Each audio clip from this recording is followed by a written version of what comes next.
세월이 시절이 하수상하고 또 세상이 여러 가지로 어지럽고 어려울 때가 되어지면은 사람들이 불안함을 느끼면서 또 미래에 대하여서 묻기 위하여서 무슨 무속적인 것들을 찾아가기도 하고 운명을 점쳐준다 하는 사람들에게 또 찾아가기도 합니다.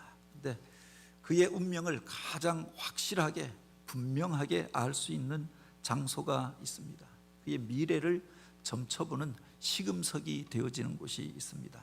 그의 마음속에 무엇이 담겨져 있느냐, 그것을 보면 그 사람의 미래를 알 수가 있다라고 이야기하지요. 그 마음속에 있는 것이 사실은 그의 말을 통해서, 그의 행동을 통해서 나오게 되어지는 겁니다.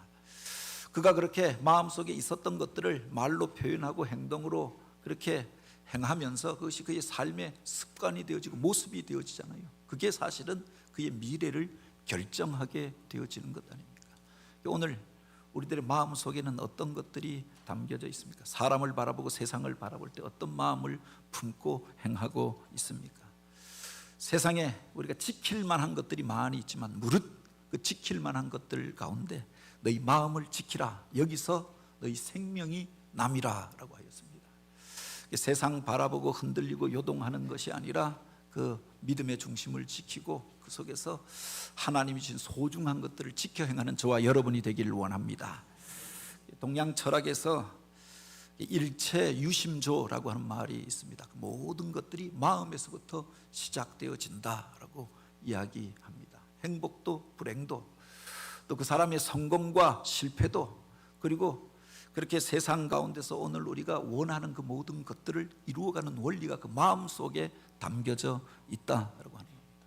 물론 세상을 살면서 어떤 일들을 우리가 하기를 원하지만 그 마음 먹기가 쉽지 않은 것들이 있지 않습니까? 그리고 내가 또 마음 먹었다라고 해서 그 일이 다 이루어지는 것도 아닌 것을 우리가 경험하게 되어지죠. 그런데 우리가 기억해야 할 것이 그 마음을 하나님께서 보고 계신다라고 하는 겁니다. 내가 주관하는 게 아니라, 내 마음이 그걸 만들어가는 것이 아니라 내 마음을 보시고 하나님이 기뻐하시고 하나님이 인정하시는 마음을 품게 되어졌을 때 그 뜻을 이루고 그 의를 이루는 자로 쓰임받게 되어지는 거죠. 성경에 보면 하나님께서 불꽃 같은 눈으로 우리의 마음의 생각과 뜻을 감찰한다라고 했습니다. 겉으로는 우리가 멀쩡하게 살고 있는 것 같아도 그 마음속에 악한 마음과 동기를 가지고 사는 이들도 있잖아요. 그런데 그 마음의 동기를 보시고 그 중심을 보시는 분이 하나님이시다라고 했습니다. 성경에 보면은 다윗이 처음 등장하는 장면이 있습니다. 사무엘상 16장에 바로 하나님께서 사무엘을 통하여서 주셨던 말씀이 있죠. 처음 사무엘이 이스라엘의 왕을 세울 때 그들 가운데서 가장 준수하게 생기고 또 기골이 장대하고 왕이 될 상을 가졌던 사울에게 세웠습니다. 그런데 그가 교만하여서 그 마음이 하나님을 떠나면서 하나님의 영광도 떠나가게 되어졌던 것 아닙니까? 그래서 베들레헴에 있는 이새의 집에 가서 그 아들들 가운데 기름 부어 세우라라고 했는데, 가서 사무엘이 또 그 아들들 가운데서 가장 준수하게 생기고 키가 크고 또 그렇게 그 가운데에서 그렇게 기골이 장대한 큰 아들을 보고 그에게 기름을 부으려고 하니까 하나님께서 그에게 주셨던 말씀이 바로 이 말씀이 아닙니까? 그의 용모와 키를 보지 말라. 내가 이미 그를 버렸노라. 이미 사울을 버렸고, 그리고 엘리압 안에 있었던 그 모든 문제들도 하나님께서 알고 있었던 것 아닙니까? 내가 보는 것은 사람이 보는 것과 같이 아니하니 사람은 외모를 보거니와 나는 그의 중심을 보느니라. 그의 마음의 중심을 보시고 하나님께서 그 사람을 쓰시고 사용하는 줄 믿으시기 바랍니다. 바로 그 중심을 보시는 하나님께서 내가 이새의 아들 다윗을 만나니 그가 내 마음에 합한 자라라고 인정하시고 그를 통해서 나의 모든 뜻을 이루겠다라고 약속하여 주십니다. 바로 하나님 앞에 인정받았던 사람이 다윗이 아닙니까? 세상의 조건으로 보면 그가 왕이 될 만한 조건이 아니었고 지도자가 될 만한 조건이 아니었다라고 하는 겁니다. 출신 성분으로 보면 베들레헴이라고 하는 마을은 이스라엘 여러 고운 가운데 그런 큰 마을, 큰 도시도 아니었습니다. 그의 아버지가 무슨 대단한 집안이 아니라 그 베들레헴에서 양치던 목자의 집안이 아니었습니까? 알려진 사람이 아니었다라고 합니다. 그 아들들 가운데서도 8번째 아들, 말째 아들, 막내 아들이었다라고 합니다. 그래서 선지자가 그 집에 왔을 때에도 바로 그 아버지도 그를 부르지 아니하였고 그 형제들도 그를 신경 쓰지 않잖아요. 혼자 들판에 남겨져서 양떼를 돌보던 사람이 다윗이었습니다. 키도 작고 내세울 것 하나 없는 사람, 학벌이 뛰어난 사람도 아니고 무슨 배경이 좋은 사람도 아니었다라고 하는 겁니다. 그가 무슨 무예에 출중하여서 골리앗을 넘어뜨리고 탁월한 지혜와 능력을 가져서 이스라엘의 왕이 된 것이 아니었죠. 하나님이 그를 인정하여 주셔서 내 마음에 합한 자라, 내 뜻을 저를 통하여 이루겠다 인정하여 주시니까 그가 높아져서 가장 작은 자였는데 그 형제들 가운데 가장 큰 자가 되어지고, 가장 연약한 자였는데 그가 강력한 나라를 이루고 위대한 왕으로 불려지게 되었다. 가장 중요한 것이 바로 하나님 앞에 인정받는 것, 하나님께서 그 마음의 중심을 보시고 인정하여 주심으로 바로 이와 같이 존귀한 자리에서 쓰임받게 된 줄 믿으시기 바랍니다. 오늘 우리가 읽은 이 성경에 보면은 이제 다윗이 왕이 된 이후에 하나님이 인정하는 그 모습들을 바로 그 속에서도 우리가 보게 되어지는 것 아닙니까? 왕이 되어지고 그 나라가 다 편안하여졌을 때, 자신이 그 백향목으로 만든 그 궁에 살게 되어졌을 때 그가 마음으로 안타까워하면서 마음으로 품었던 그 소원에 대하여 기록하고 있는 겁니다. 왕으로 궁에 편안히 살게 하신 때에 왕이 선지자 나단에게 이르되 볼지어다 나는 백향목 궁에 살거늘 하나님의 궤는 휘장 가운데 있도다 라고 고백합니다. 우리가 잘 살게 되어 좀 편안하여지면 내가 그래 이런 복을 누릴 만한 사람이지, 내가 이 정도 고생했으니 이제는 누릴 만한 자리에 있지, 이렇게 생각할 수 있잖아요. 그런데 살만하여졌을 때 그가 안타까움으로 느꼈던 것이 있다라고 합니다. 내가 이런 집에 살아도 되는 사람인가? 나는 백향목 궁에 사는데 하나님의 궤는 저 휘장 안에 그냥 남겨져 있어도 되나? 하나님을 먼저 생각하였다라고 하는 겁니다. 내가 이런 좋은 자리에 앉아 있는데 하나님이 계신 그곳은 바로 그렇게 영광스럽고 화려하지 못한 것들로 인하여 애통하게 여기면서 하나님의 전을 짓기를 소원하였다. 잘되고 형통할 때 마음이 변하는 사람들이 얼마나 많이 있습니까? 사울 같은 경우는 교만하여져서 더 이상 선지자의 말을 듣지 아니하고 하나님의 말씀 앞에 순종하지 아니하고, 그러니 하나님의 영이 그를 떠나가고 그가 이제 망령되이 행하는 길로 가게 되어졌던 것 아닙니까? 그런데 그가 편안하여졌을 때, 살만하여졌을 때 오히려 하나님을 생각합니다. 하나님의 영광을 구하고 있는 그의 모습들을 보게 되는 거죠. 그 이야기를 듣고 나단이 이 문제를 가지고 기도합니다. 그런데 하나님이 주셨던 말씀은, 대답은 그의 원하던 일들에 대하여서 거절하는 것이었습니다. 내가 언제 나를 위하여 나의 살 집을 지으라고 한 적이 있느냐? 그렇게 말씀하십니다.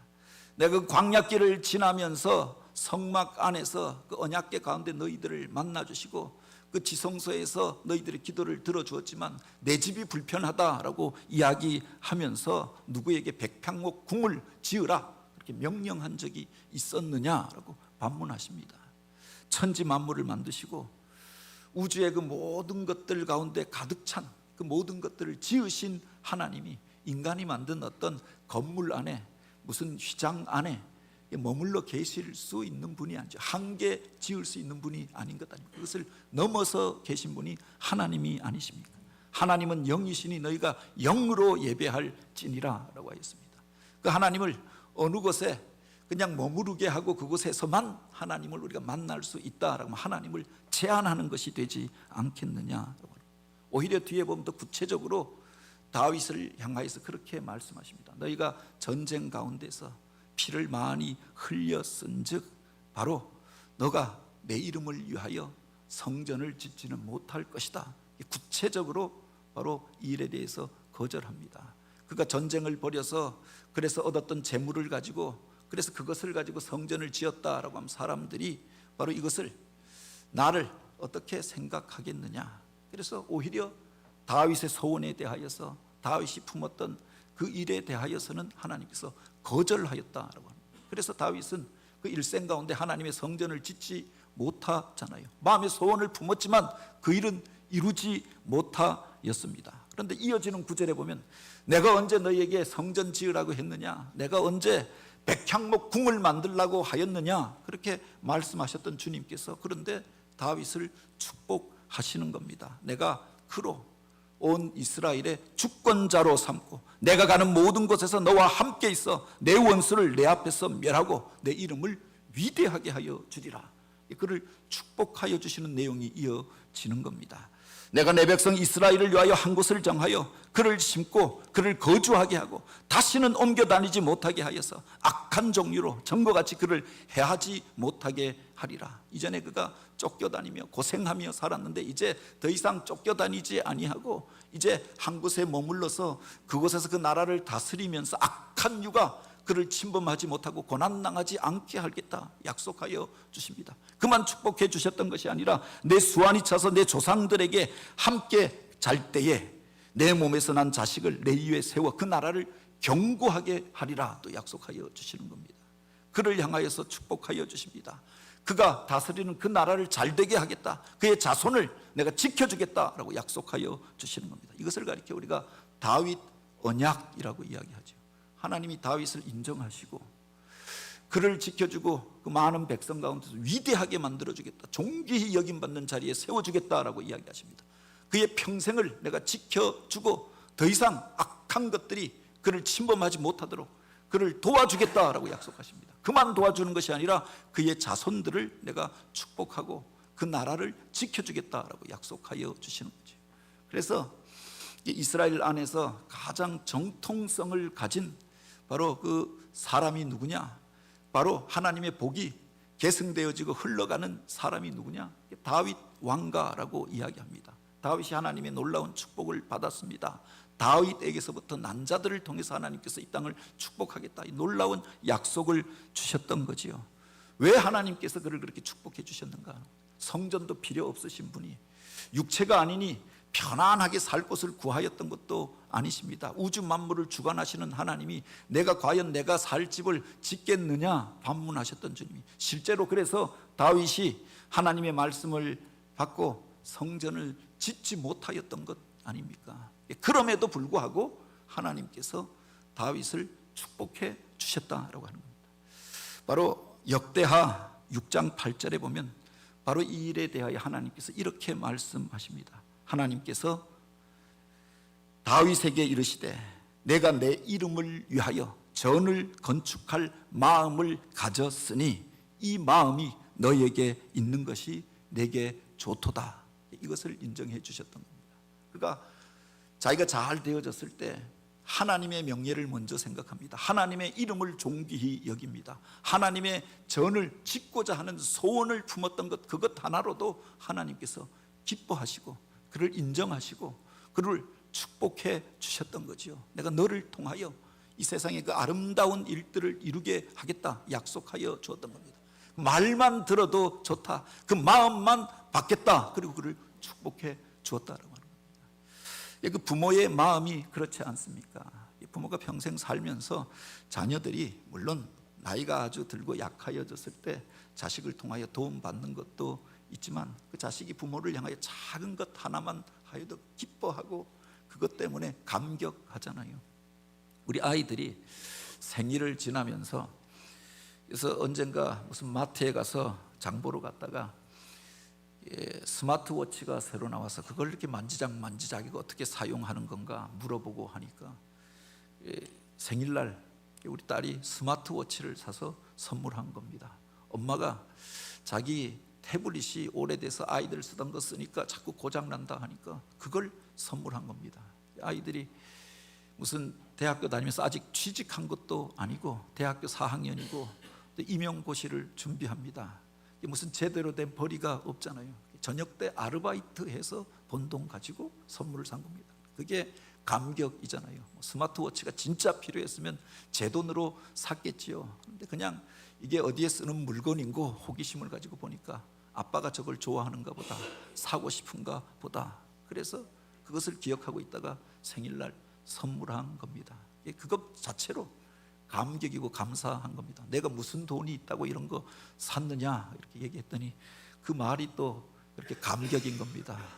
난 엄마 아빠한테 쓰는 돈은 절대 아깝지 않아 이렇게 이야기하는 겁니다. 내가 무슨 돈이 있다고 여기다 이렇게 썼느냐 했는데 그 말을 들으니까 또 감격하게 되잖아요. 그러면서 이렇게 생각하는 게 부모님한테 내가 그렇게 했었는가.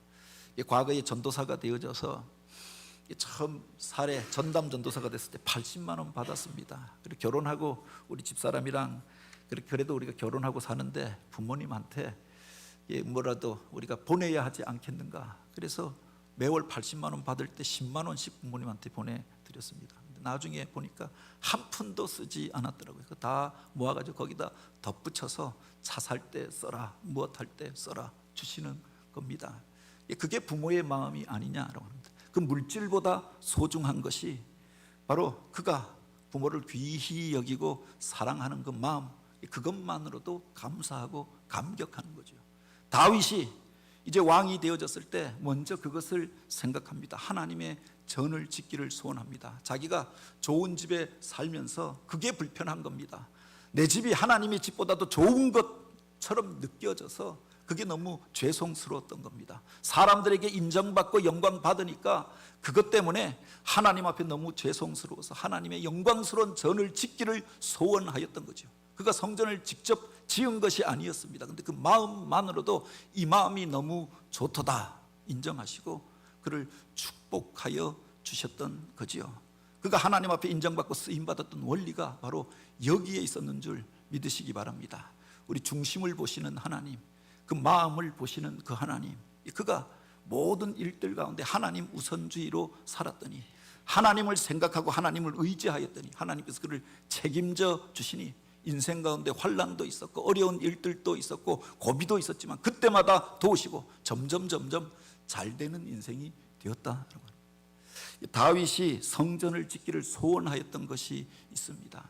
그게 평생에 하나님의 도우심이 아니면 그가 살 수 없었던 사람이 아닙니까?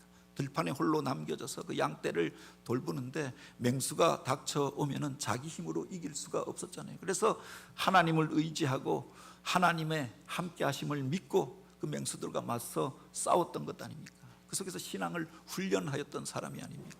사울에게 쫓기면서 순간순간 죽음의 고비를 넘게 되어집니다. 그때마다 하나님 앞에 기도하였고 하나님의 구원하심을 체험합니다. 그러니 그 하나님을 만나고 하나님을 의지하고 하나님 앞에 예배하는 그것을 그토록 그가 사모하였다라고 합니다.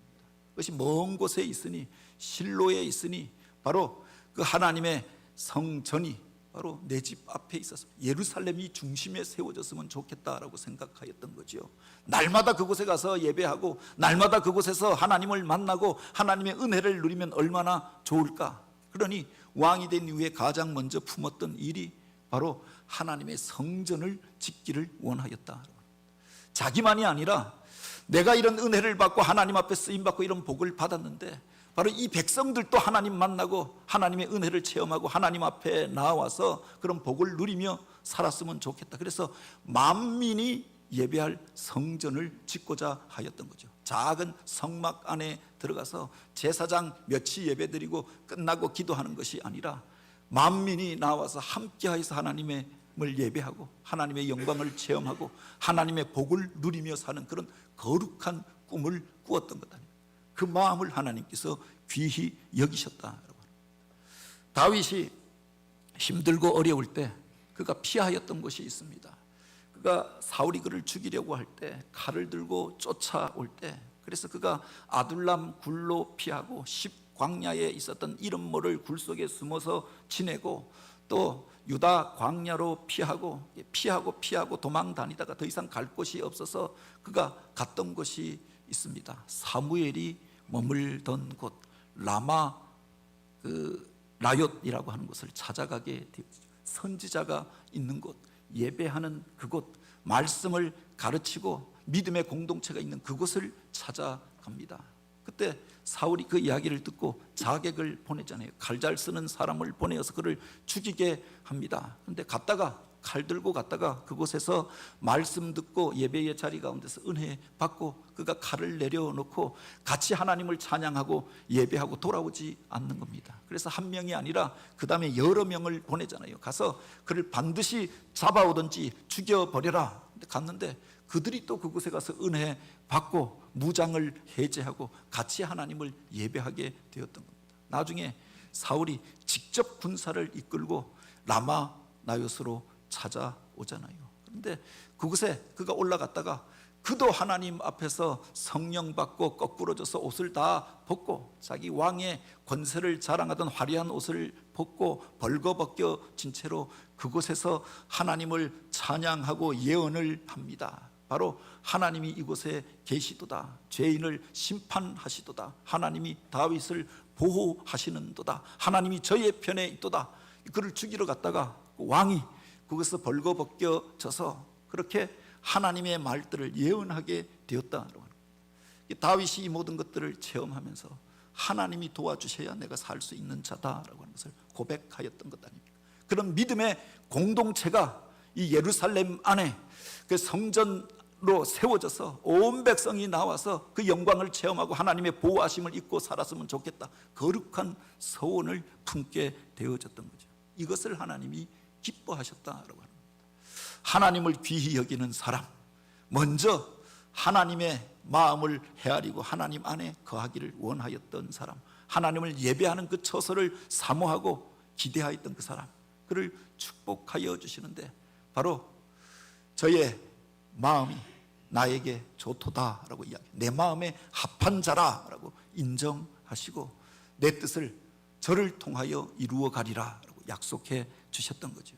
놀라운 축복을 그가 받게 되어졌는데 여기에 보면 그렇게 기록합니다. 바로 내가 너를 내 백성 이스라엘의 주권자로 삼고 내가 가는 모든 곳에서 내가 너와 함께 있어 내 원수를 내 앞에서 멸하고 내 이름을 위대하게 만들어 주리라 라고 약속하여 주십니다. 그의 이름을 위대하게 하여 주셨다. 세상의 많은 이름들 가운데에서 가장 존귀히 부름받는 이름이 되어졌던 것.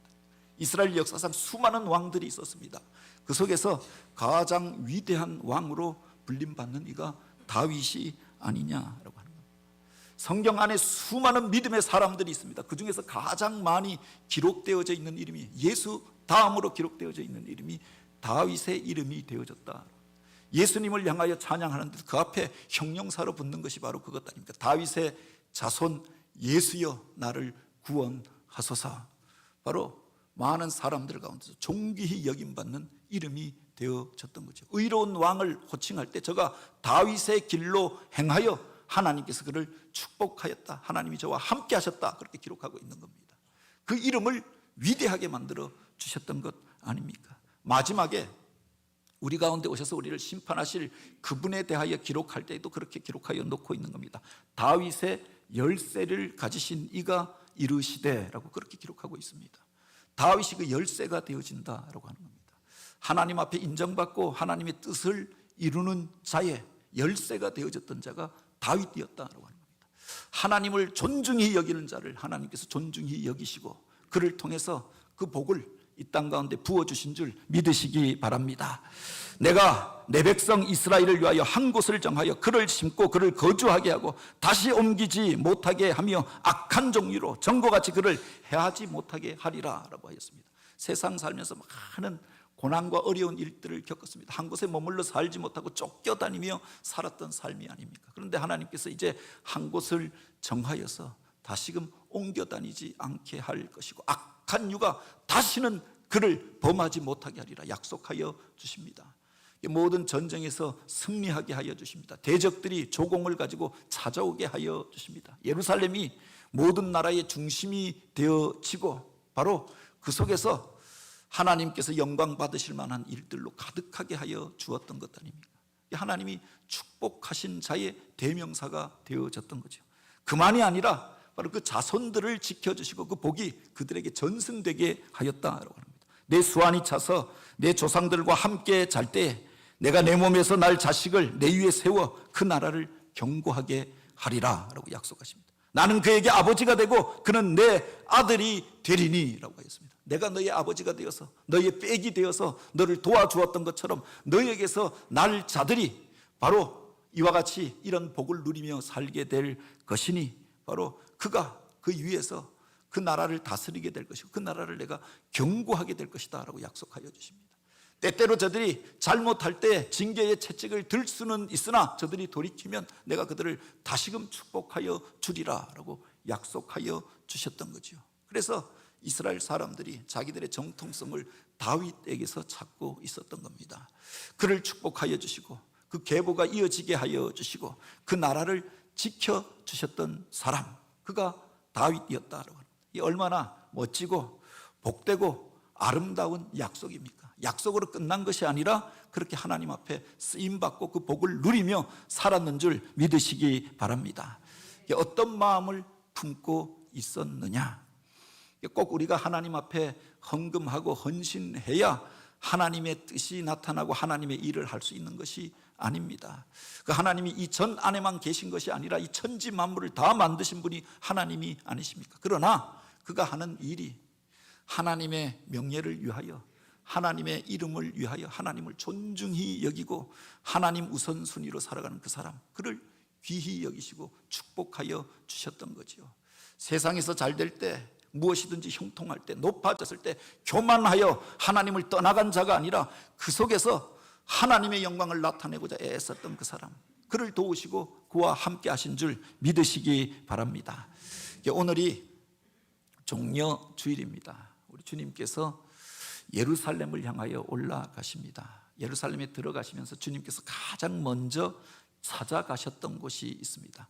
주님의 관심이 집중되어져 있었던 곳이 있죠. 입성하시고 먼저 바로 예루살렘 성전을 향하여 올라가셨다라고 했습니다. 그리고 그 다음날 다시금 그 전에 올라가서 성전 정결 사건을 일으키셨던 것 아닙니까?